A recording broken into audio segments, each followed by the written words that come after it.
Professor, good morning medical students. Today, we will be diving into the fascinating topic of cluster headache. Cluster headache is a debilitating neurological disorder that falls under the category of primary headaches. It is characterized by excruciatingly intense pain that primarily affects one side of the head. In this lecture, we will explore various aspects of cluster headache, including its overview, epidemiology and risk factors, neuroimaging, autonomic symptoms, treatment options, relationship with sleep, complications and comorbidities, trigeminal autonomic cephalalgias, management of treatment refractory cases, neuroimaging and biomarkers, special populations affected by cluster headache, and future directions and research. So without further ado, let us jump into the fascinating journey through the world of cluster headache. Cluster headache is one of the most agonizing types of headache disorders. It is defined by recurrent episodes or clusters of excruciatingly painful headaches. The pain is unilateral and typically centered around the eye or temple region. The duration of these episodes can range from weeks to months, and they can recur periodically over several years. Cluster headache is often accompanied by autonomic symptoms such as nasal congestion, rhinorrhea, lacrimation, and ptosis. The exact cause of cluster headache is unknown, but several theories suggest dysregulation in the hypothalamus and abnormalities in neurotransmission pathways. Cluster headache is a relatively rare condition, with a prevalence of approximately 0.1% in the general population. It affects males more frequently than females, with a male-to-female ratio of about 3:1. The typical age of onset is between 20 and 40 years. The exact etiology of cluster headache is unclear, but various risk factors have been identified, including genetic predisposition, smoking, alcohol consumption, and certain anatomical abnormalities. Neuroimaging techniques such as magnetic resonance imaging, MRI, and positron emission tomography, PET, can provide valuable insights into the underlying pathophysiology of cluster headache.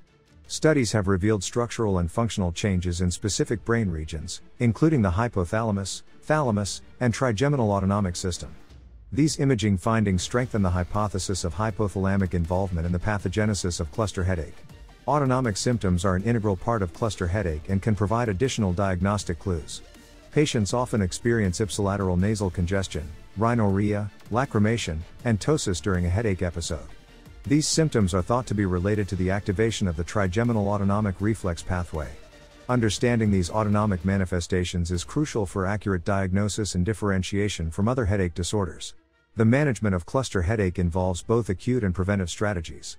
Acute treatments aim to provide rapid relief during an attack, while preventive treatments aim to reduce the frequency and intensity of future episodes. Acute therapies include high-flow oxygen administration, triptans, and intranasal lidocaine. Preventive therapies range from verapamil, corticosteroids, lithium, and neuromodulation techniques such as occipital nerve stimulation and deep brain stimulation.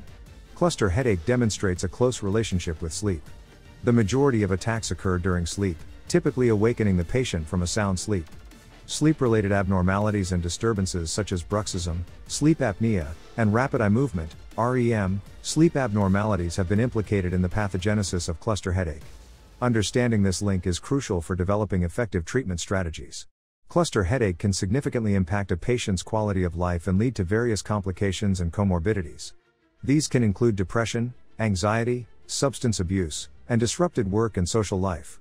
Additionally, patients with cluster headache have an increased risk of cardiovascular diseases such as hypertension and ischemic heart disease.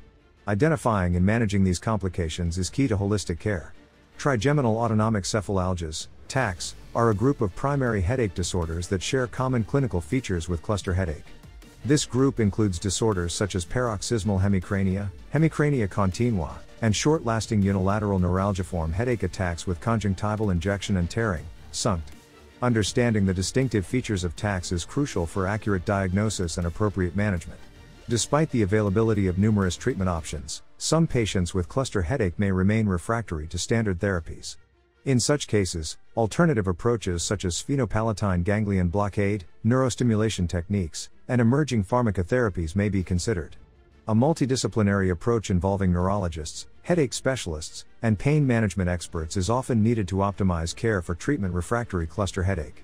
Advancements in neuroimaging techniques and biomarkers offer exciting prospects for better understanding the pathophysiology of cluster headache and developing personalized treatment strategies. Studies have identified alterations in brain connectivity, vasodilatory responses, and various biomarkers in cluster headache patients.